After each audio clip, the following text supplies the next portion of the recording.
मैं हूं अंकित अवस्थी, आप है मेरे साथ में आरसीईपी के बढ़ते दायरे पर चर्चा करने के लिए। अब ये आरसीईपी क्या है? क्या ये यूरोपियन यूनियन की तरह ही बढ़ रहा कोई ग्रुप है, या आसियान का भी बड़ा रूप है, या अमेरिका को काउंटर करने के लिए ब्रिक्स की तरह या एससीओ की तरह बढ़ता हुआ कोई ग्रुप है? तमाम प्रकार के जो सवाल हैं दिमाग में रखिए, आज के सेशन में हम सब पर चर्चा करने वाले हैं।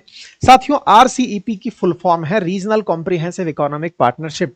चर्चा करेंगे कि किस तरह से इस पार्टनरशिप के अंदर फिलहाल के लिए श्रीलंका और बांग्लादेश भी अपने आप को पार्टी बनाने का प्रयास कर रहे हैं। किनके साथ कर रहे हैं? आसियान कंट्रीज के साथ। आसियान कंट्रीज कौन सी हैं? Association of south east Asian Nations. ये कौन से हैं? अगर आप भारत का मैप देखते हैं और दिशाओं का सही से अध्ययन करते हैं तो आप पाएंगे कि दिशाओं में ऊपर की तरफ नॉर्थ, नीचे साउथ, राइट में ईस्ट, लेफ्ट में वेस्ट। तो ईस्ट और साउथ के बीच में भारत के बसी हुई जो कंट्रीज हैं उन्हें association of south east Asian nation कहते हैं। तो ये association of south east Asian nation countries जो हैं, इनकी संख्या 10 है और इन 10 देशों के साथ मिलकर के ऑलरेडी 5 अन्य देशों ने, जिनमें शामिल है south Korea, China, New Zealand, Australia, south Korea, Japan, Australia, New Zealand और चाइना, 10 + 5 देशों ने मिलकर के एक समूह बनाया हुआ है जिसका नाम है आरसीईपी। उस आरसीईपी में शामिल होने की कवायद कर रहे हैं श्रीलंका और बांग्लादेश। क्यों है, क्या है, कैसे है, सारी चर्चा करेंगे, क्योंकि अल्टीमेटली चर्चा फ्री ट्रेड एग्रीमेंट की है और जब ट्रेड की बात हो तो ट्रेड में आरसीईपी का बहुत बड़ा योगदान है। और ऐसे समय पर बड़ा योगदान बढ़ जाता है जब इन भाई साहब ने ट्रेड पर ही ट्रेड वॉर खेल रखा हो, जिनके चलते वर्तमान के अंदर दुनिया के टैरिफ्स के चलते दुनिया का ट्रेड कहीं ना कहीं हिला पड़ा है। चाइना के साथ हालात खराब हैं। ऐसे में इनके खिलाफ लोग एकत्रित हो रहे हैं, ऐसा कहना है सिंगापुर के फॉरेन मिनिस्टर का। असल में वो इनके खिलाफ नहीं कह रहे हैं, वो कह रहे हैं कि उन भाई साहब ने जो कदम उठाना था उठा लिया, अब बेचारे बाकी लोग कुछ तो जुगाड़ करेंगे। ये इतना जबरदस्त गलत बयानी नहीं कर सकते कि उनके खिलाफ एकत्रित हो रहे हैं, लेकिन हाँ ये कह रहे हैं कि छोटे देश मर जाएंगे अगर इस तरह की लड़ाइयां शुरू हो गई। तो ये अपनी तरफ से नजदीकी कोई किनारा देखकर लग रहे हैं। खैर, हम इन सब बातों को आज के सेशन में डिटेल से चर्चा करने वाले हैं कि टैरिफ के चलते किस तरह से आरसीईपी में शामिल होने के लिए श्रीलंका और बांग्लादेश लाइन लगाकर खड़े हैं, क्योंकि यह बयान मायने रखता है एक ऐसे देश के विदेश मंत्री द्वारा जो कि सिंगापुर से हैं। सिंगापुर, चलिए कोई बात नहीं, क्यों कितना मायने रखता है इस पर चर्चा हो जाएगी, लेकिन इसलिए मायने रखता है क्योंकि सिंगापुर के विदेश मंत्री का यह बयान आसियान कंट्री मेंबर होने के नाम पर बहुत मायने रखता है। आसियान देशों पर सबकी नजर है, कितना ये इंपॉर्टेंट है बताना शुरू करते हैं। बात हो टैरिफ की, टैरिफ के अंदर यूएस के द्वारा लगाए गए टैरिफ के चलते बाजार के गिरने की, इन सब के ऊपर सिंगापुर के पीएम का बयान भी आया था जब उन्होंने कहा था कि 1930 से भी बड़ी मंदी की तरफ हम जा रहे हैं। आज की हेडलाइन है कुछ अखबारों के अंदर, विशेष रूप से निक्की एशिया के अंदर, कि आसियान स्ट्रगल कर रहा है अपना रीजनल ट्रेड बढ़ाने की। रीजनल ट्रेड बढ़ाने की, इसका क्या मतलब है? आइए सब पर और डिटेल से अध्ययन करते हैं। देखिए, जैसे मैंने आपसे कहा कि 10 देशों का समूह है ASEAN, association of south east Asian nation. ये 10 देश भारत के साउथ ईस्ट में हैं। नाम है इनका Myanmar, Thailand, Laos, Vietnam, Cambodia, Malaysia, Singapore, Indonesia, Brunei, Philippines. ये 10 देश भारत के साउथ ईस्ट एरिया में स्थित ये जो देश हैं, ये अपने आप में एक साथ मिलकर वैसी ही बातें करते हैं जैसे यूरोपियन यूनियन के देश करते हैं। हालांकि यूरोपियन यूनियन के देश दुनिया भर के जो व्यापारिक समझौते हैं वो सब मिलकर करते हैं, लेकिन हां, इन आसियान देशों ने यूरोपियन यूनियन से थोड़ा कम कस्टम यूनियन बनाया हुआ है। व्यापारिक हितों के लिए ये चर्चा आपस में जरूर करते हैं, और जब जब ऐसी चर्चाएं हों जिसमें सबका निहित स्वार्थ हो तो ये एक हो जाते हैं। मतलब ये कहिए कि यूरोपियन यूनियन में 27 देश हैं, यहां पर आसियान में 10 देश हैं। यूरोपियन यूनियन के बाद अगर कोई क्षेत्रीय गठबंधन सबसे ज्यादा ताकतवर माना जाता है तो उसका नाम आसियान गठबंधन माना जाता है, क्योंकि इसमें ट्रेड रिलेटेड चर्चाएं भी होती हैं। इन्हीं का एक मेंबर है सिंगापुर। सिंगापुर के फॉरेन मिनिस्टर का हाल ही में एक इंटरव्यू प्रकाशित हुआ फाइनेंशियल टाइम्स में। हालांकि यह इंटरव्यू उन्होंने टैरिफ लगने की एक रात पहले दिया, लेकिन इस इंटरव्यू के अंदर इन्होंने इस बात को बहुत अच्छे से कहा था कि दुनिया में अगर फ्री ट्रेड खत्म हो गया तो यह दुनिया के छोटे देशों के लिए बहुत भारी काम हो जाएगा। पहले इसका मतलब समझते हैं। देखो, पहले सिंगापुर समझो। फ्री ट्रेड का मतलब समझो। फ्री ट्रेड का मतलब हुआ कि मैंने आपके यहां कोई सामान भेजा तो आपके यहां पर कोई टैक्स मेरे सामान पर नहीं वसूला गया। वहीं दूसरी ओर आपने मेरे यहां पर कोई सामान भेजा तो मैंने भी आपके सामान पर कोई टैक्स नहीं लगाया। अब ये तो फ्री ट्रेड हुआ, लेकिन सर इस बयान का मतलब क्या है कि छोटे देशों के लिए बहुत मुसीबत खड़ी कर देगा। इसका क्या मतलब हुआ, अब समझो। अगर हम सिंगापुर की बात करें, छोटा देश है, छोटा देश है मतलब अमेरिका के न्यूयॉर्क सिटी से भी छोटा देश है, ठीक है। अब छोटा देश मतलब एक सिटी से छोटा देश है कोई। अब इस छोटे से देश ने अपनी आबादी की जरूरत का सामान अगर किसी देश से इंपोर्ट कर भी लिया, आप इसको ऐसे समझिएगा, अगर कोई छोटा देश अपनी पॉपुलेशन के हिसाब से सामान इंपोर्ट कर भी लिया तो भी उसे व्यापारिक घाटा होने के चांसेस बहुत कम हैं। आप पूछेंगे ऐसा क्यों? भाई खुद की आबादी कम है तो उसकी जरूरतों को पूरा करने के लिए कोई देश अगर सामान भेजता भी है तो कितना भेज लेगा? एक्सपोर्ट और इंपोर्ट में इतना कितना डिफरेंस क्रिएट कर देगा। मतलब इसकी आबादी को ये अपने लिए एक प्रकार की ताकत मानते हैं कि कम कम आबादी है तो हम पर इंपोर्ट बिल ज्यादा नहीं हो सकते। भारत के बारे में चर्चा करिए। भारत के पास दुनिया की सबसे ज्यादा आबादी है, ऐसे में हम दुनिया का सबसे बड़ा बाजार हैं, ऐसे में हम सबसे ज्यादा इंपोर्ट करते हैं। हमें डर किस बात का होता है?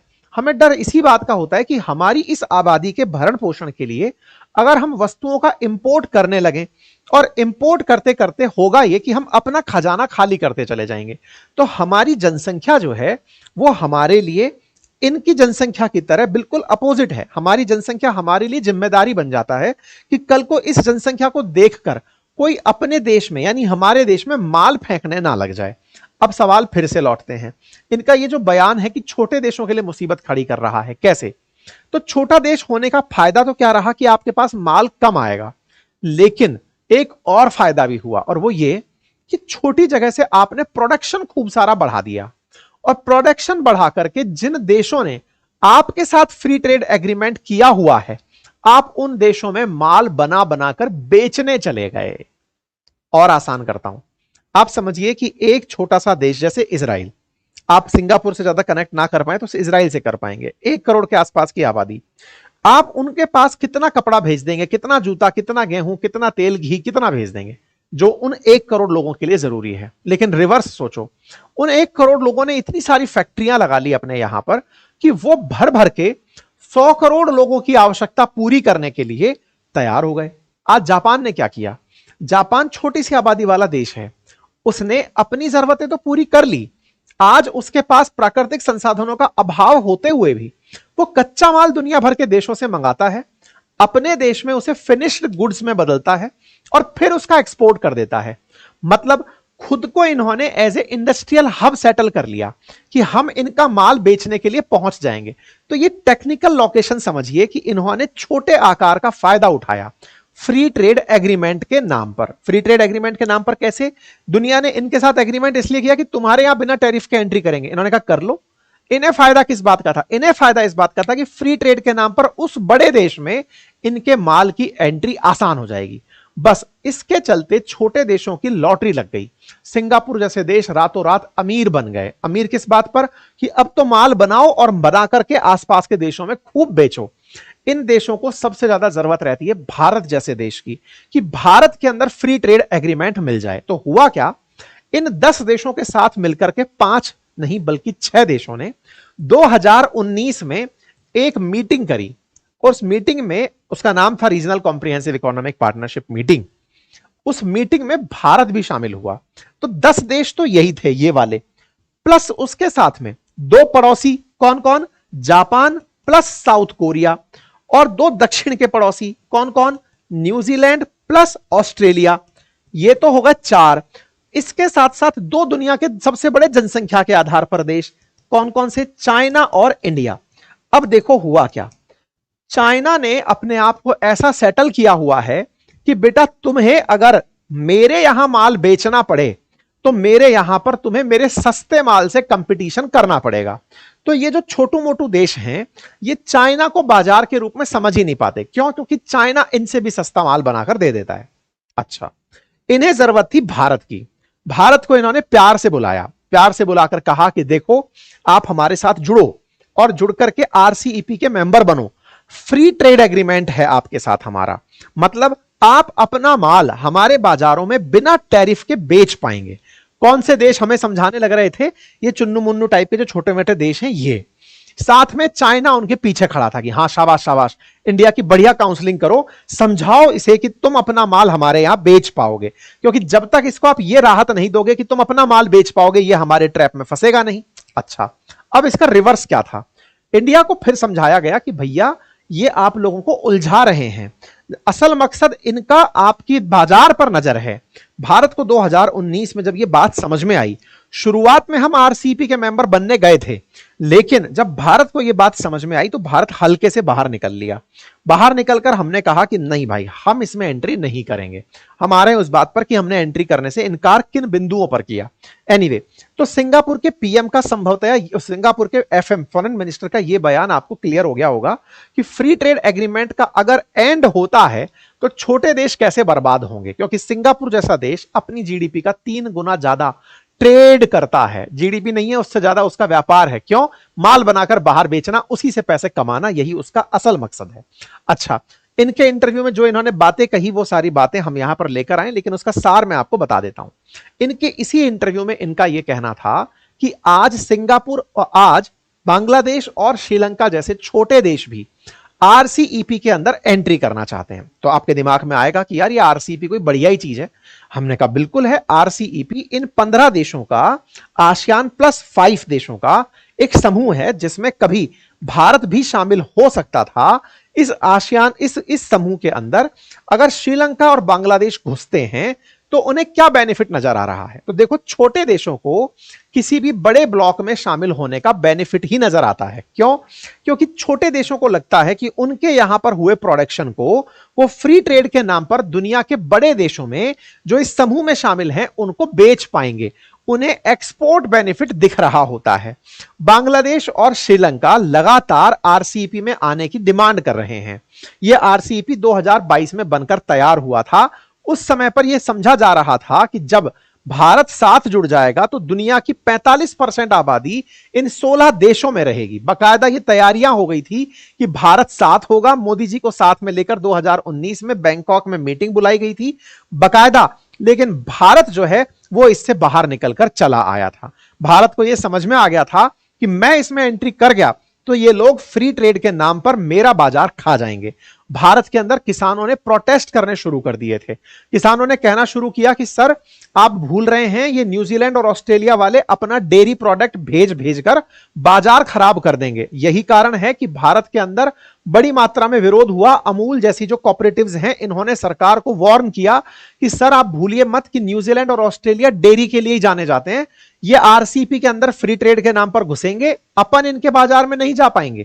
इन्होंने तो मवेशियां इतनी पाल रखी हैं कि इनको अपना घी दूध हमारे बाजार में बेचना है, इसलिए ये आपको आरसीईपी में लेकर आ रहे हैं। तो भारत समझदारी से इस आरसीईपी के चंगुल से बाहर निकलकर आया। सिंगापुर के फॉरेन मिनिस्टर ने एक और बात कही कि सर देखो, एक तो हम जैसे देशों के लिए आरसीईपी जरूरी है और एक हमारे लिए ट्रांस पैसिफिक पार्टनरशिप जरूरी है। अभी ट्रांस पैसिफिक पार्टनरशिप क्या है? असल मायने में आसियान कंट्रीज को चाहिए कि ये जो सामने वाले पैसिफिक ओशियन के सामने वाले देश हैं, Canada, USA, Mexico, Peru and चाइल, इन देशों के साथ मिलकर के हम बढ़िया व्यापार करें, क्योंकि अल्टीमेटली इन छोटू मोटू देशों की एक ही डिमांड है कि हम अपना सामान कितना आसानी से एक्सपोर्ट कर पाएं। इनके ऊपर इंपोर्ट का कोई लफड़ा नहीं है। अब आप पूछेंगे कि बेचारे ट्रंप को जबरदस्ती बर्बाद कर रहे हो, जबरदस्ती बेचारे को ट्रोल कर रहे हो कि ट्रंप के चलते ये लोग एक हो रहे हैं, फ्री ट्रेड की बात कर रहे हैं। देखो, ट्रंप उस समय भी समझदार थे। 2017 में ट्रंप ने अपने आप को ट्रांस पैसिफिक पार्टनरशिप से बाहर कर लिया था। उनने कहा देश बड़ा हमारा है, हम फ्री ट्रेड एग्रीमेंट तुमसे कर लें ताकि तुम बिना टैरिफ के माल हमारे देश में घुसा पाओ। नहीं होगा। ट्रंप ने इसीलिए एक बेसलाइन टैरिफ 10% की व्यवस्था की है, जिससे सिंगापुर बिल्कुल उल्टा पुल्टा पड़ा है कि भाई मेरे माल पर अब पैसा लगेगा। आरसीईपी और सीपीटीटीटी यानी कि comprehensive and progressive trans pacific partnership छोटे देशों के लिए तो बहुत बढ़िया चीज है, लेकिन बड़े देशों के लिए अच्छी चीज नहीं है। यही कारण है कि बांग्लादेश जो अपनी जीडीपी को लेकर के, ग्रोथ रेट को लेकर इस समय परेशान है, वो बांग्लादेश इस पार्टनरशिप में आने के लिए उतावला हो रहा है, लेकिन उसकी चाहत है कि भारत भी इसमें एंट्री करे। भारत एंट्री करेगा तो क्या फायदा होगा कि वो भारत के अंदर क्रॉस बॉर्डर आसानी से फ्री ट्रेड एग्रीमेंट कर पाएगा और बड़ी मात्रा में बांग्लादेश में बना माल भारत में बेच पाएगा, क्योंकि भारत का बाजार बड़ा है। तो हमें अपने लूप में लेने के लिए बहुत से देश फ्री ट्रेड एग्रीमेंट के नाम पर लगे हुए हैं। इन्होंने शेख हसीना के टाइम पर भी ये खूब ट्राई बांग्लादेश के द्वारा किया गया था। खैर, कुल मिलाकर यह तो कहा जा सकता है कि दुनिया में सारे रिश्ते धन से हैं और इन धन के रिश्तों में ट्रंप का जो ये टैरिफ कार्ड है, इसने उन छोटे देशों की वास्तव में हालत खराब कर दी है जो देश अमेरिका जैसे देशों को सामान बेचकर अमीर हुए थे या फिर अमेरिका जैसे देशों के बदौलत मार्केट को अपने लिए फ्री ट्रेड में यूज करके फायदे का सौदा बना गए थे। अब देखना होगा कि आने वाले समय में अमेरिका के साथ हो रहे इस ट्रेड को रोकने के लिए बन रहे इस आरसीईपी ने क्या वाकई में ब्रिक्स की तरह धमकी झेलनी है, क्योंकि पहले भी ट्रंप इनको धमका चुके हैं ब्रिक्स नेशंस को कि मेरे खिलाफ कोई गुटबंदी मत करना। और अब अगर ये आसियान देश के साथ साथ आरसीईपी कंट्री से कुछ ऐसा गठबंधन बनाएं जिसे ट्रंप को ये लगे कि ये अपने टैरिफ को काउंटर कर रहे हैं या व्यापार को कंपनसेट कर रहे हैं, तो ट्रंप इस पर क्या रिएक्शन देंगे आने वाला समय बताएगा। बाकी आप मुझे कमेंट बॉक्स में यह बताइए कि क्या भारत को आरसीईपी में शामिल होना चाहिए था। इस तरह से सोचकर बताइएगा कि अगर भारत शामिल होता तो हमारा माल सस्ते में बहुत सारे देशों तक पहुंचता। क्या हमारे लिए एक्सपोर्ट के अवसर लेने चाहिए थे या अपने बाजार को यूज होने से रोकना चाहिए था।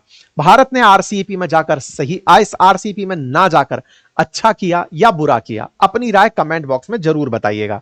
फिलहाल के लिए इतना ही। जानकारी पसंद आई हो तो साथियों से जरूर साझा करें। फिलहाल के लिए इतना ही। धन्यवाद।